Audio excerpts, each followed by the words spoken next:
Arabella abria a janela. Carolina erguia a cortina e Maria olhava e sorria. Bom dia! E é assim, meus amores, que eu começo a nossa aula, trazendo para vocês o trecho do poema de Cecília Meirelles, intitulado As Meninas. Mas, para falarmos sobre o assunto de hoje, é preciso retomar um conteúdo que vocês já viram, ou seja, retomar o conceito de verbo. E para isso, eu vou trazer para vocês a aplicação de algumas frases. Exemplo: chove lá fora. A cigarra canta, a formiga trabalha. Elas estão felizes. Ouçam novamente. Chove lá fora. Chove, gente, é um verbo que indica fenômeno da natureza, pois ele representa um fenômeno natural. Trabalham e cantam são ações, é um verbo que indica ações, ou seja, as atividades estão sendo realizadas tanto pela cigarra quanto pela formiga. Observe a última frase. Elas estão felizes.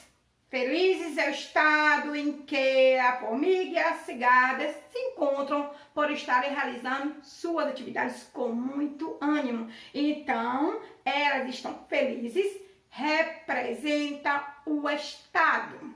Então, eu posso dizer daí que verbos são palavras que, ao serem expressadas, indicam ações, estados e fenômenos da natureza. Pois bem, vamos lá? Dito isso, eu quero saber agora o seguinte: vocês lembram o que é, como é que se dá a conjugação de um verbo? Como saber conjugar um verbo? Ou quando uma palavra é verbo ou não? Para isso, gente, primeiro eu tenho que entender o que é conjugação, o que é conjugar um verbo. Bem, conjugar um verbo, turminha, é dizê-lo em todos os seus modos, pessoas, tempos, números e vozes. Isso mesmo. E você aprendeu que as pessoas do verbo, elas podem estar no singular e no plural e no masculino e no feminino. Vejamos. A prova vai citar duas palavrinhas para saber se elas são verbos ou não, se elas podem ser conjugadas ou não. Primeiro, eu vou utilizar a palavra melancia para fazer esta conjugação. Eu melancia, tu melancia, ele melancia, nós melanciamos. Muito estranho, não é mesmo, gente? Não dá para conjugar a palavra melancia. Portanto, melancia não é um verbo. Melancia é uma palavra que pertence à classe dos substantivos. É um substantivo comum. Vejamos, vou escolher agora uma palavra retirada lá do trecho do poema de Cecília Meirelles. Para isso eu vou escolher a palavra olhava. Vou conjugar a palavrinha olhava nas pessoas do verbo para daí saber se é verbo ou não. Eu olho, tu olhas, ele olha, nós olhamos, vós olhais, eles olham. Isso mesmo, gente, consegui conjugar a palavra olhava nas pessoas do verbo. Eu posso dizer que a palavra olhava é um verbo. Então, mas e daí? Como é que eu ainda continuo a saber quando é que a palavra é verbo ou não? Gente, você perceba, no trecho deste poema, a palavra abria, erguia, olhava, sorria, elas não aparecem na sua forma infinitiva. Proana, o que é uma forma infinitiva? É a forma a qual o verbo aparece lá no dicionário, quando você vai fazer suas consultas diárias. É a forma pela qual o verbo, podemos dizer assim, é o verbo no seu estado natural e tem como marca o R no final. Logo, veja como vai ficar no próximo quadro.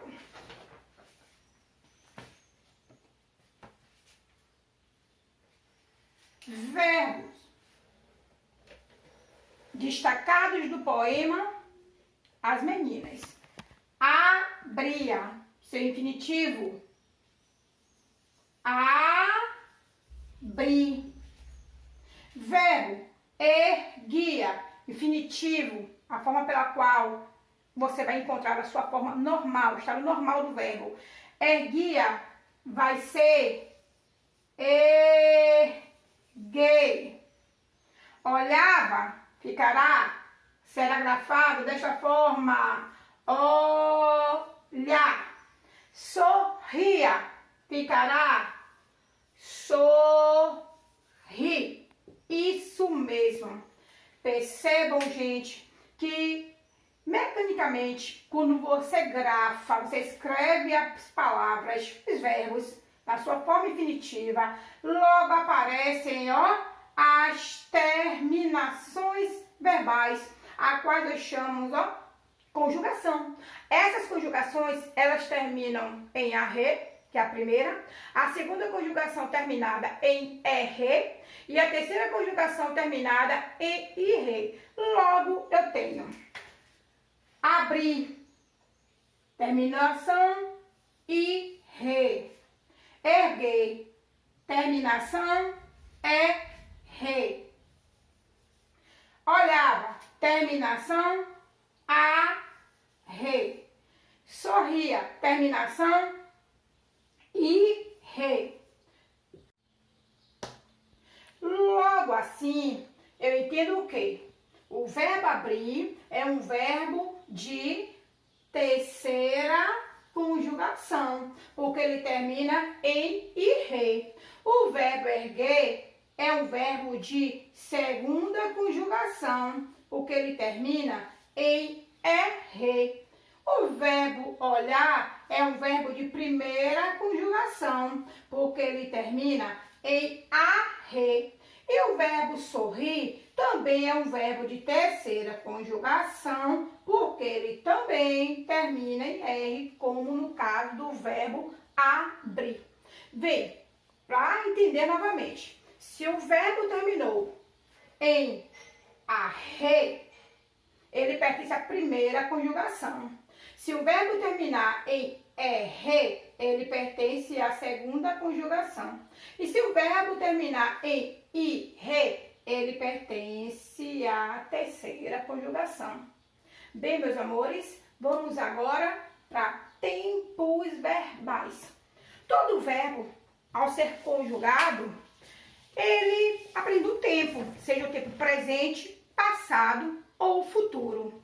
Para isso, a Pro trouxe para vocês mais um trecho. Desta vez, um trecho do poema de Pedro Bandeira. Leia. Os cantores e as cantoras vão cantar sua canção. Se cantaram no passado, no futuro cantarão. Isso mesmo. Percebam que a Pro destacou, sublinhou de vermelho o verbo cantar. O verbo cantar, como você já sabe, é um verbo de primeira conjugação, porque termina em arre. Mas percebam que existem outras variações do verbo cantar. Essas variações a Pro destacou, de preto, que foram cantaram e cantarão. Pois bem, gente, verbo no presente é o verbo que indica algo que está sendo feito agora, como por exemplo, eu canto, indica algo que está acontecendo agora, um fato, no exato momento. Passado, também chamado de pretérito, indica um fato que já aconteceu, um fato consumado. Eles cantaram. E tempo futuro indica um fato que irá acontecer. No caso, cantarão.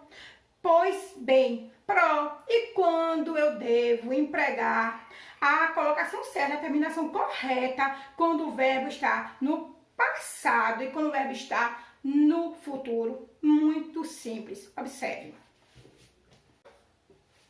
Quando o verbo for indicar passado, como no caso lá do trecho do Pedro Bandeira, cantaram.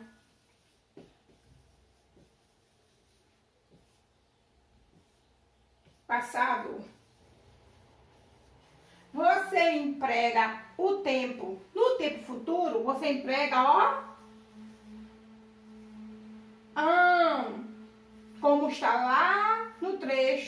poema de Pedro Bandeira. Ó, gente, futuro.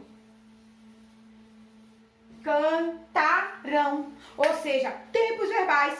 Presente, eu canto. Passado, cantaram. Futuro, cantarão. Bem, meus amores, espero que eu tenha esclarecido algumas dúvidas. Vou ficando por aqui. Até a próxima aula. Fiquem com Deus. Tchau.